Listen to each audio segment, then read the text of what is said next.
दिवाली के बाद भाई दूज का त्योहार मनाया जाता है। रक्षाबंधन की तरह ही भाई दूज भी भाई बहन का त्योहार है। लेकिन इस साल भाई दूज का त्योहार कब पड़ रहा है, इसे लेकर लोगों के मन में कंफ्यूजन है। कोई बता रहा है कि भाई दूज का त्योहार 14 नवंबर को है, तो कोई 15 नवंबर बता रहा है। आइए ऐसे में जानते हैं कि भाई दूज का त्योहार कब है।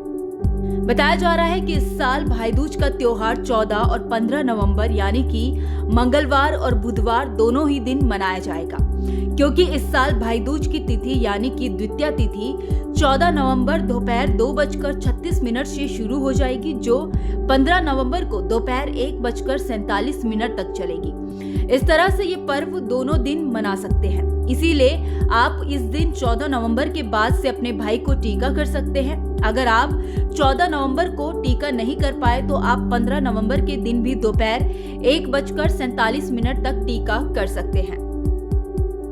भाई दूज का पर्व दिवाली के दूसरे और तीसरे दिन आता है। भाई दूज भाई बहन के पवित्र रिश्ते का प्रतीक है। इस पर्व को कार्तिक मास की शुक्ल पक्ष की द्वितीया तिथि को मनाया जाता है। भाई दूज को यम द्वितीया के नाम से भी जाना जाता है। इस पर्व में बहनें अपने भाइयों को टीका करती है और उनकी लंबी उम्र की कामना करती है, साथ ही व्रत भी करती है। जिस तरह रक्षाबंधन पर बहनें भाई की कलाई पर धागा बांधती है, उसी तरह भाई दूज के दिन भी बहनें भाइयों को टीका करती हैं और मौली बांधती हैं। इसके बाद भाई को मिठाई खिलाकर उन्हें नारियल देती है।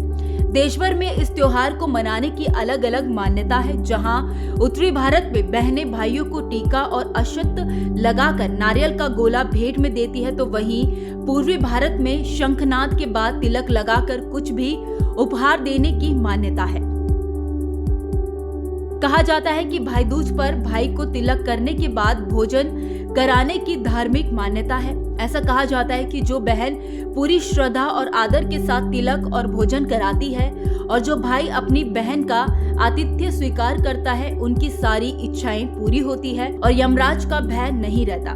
वहीं ये भी मान्यता है कि यदि कोई भाई बहन के घर जाकर भोजन करता है तो वह अकाल मृत्यु से बच सकता है। कहा जाता है कि जो भी भाई बहन यह पर्व पूरे विधि विधान से मनाते हैं तो उनकी किसी दुर्घटना में मृत्यु होने की संभावना बहुत कम हो जाती है। साथ ही भाई दूज मनाने से बहनों और भाइयों को सुख, समृद्धि, संपत्ति और धन की प्राप्ति होती है।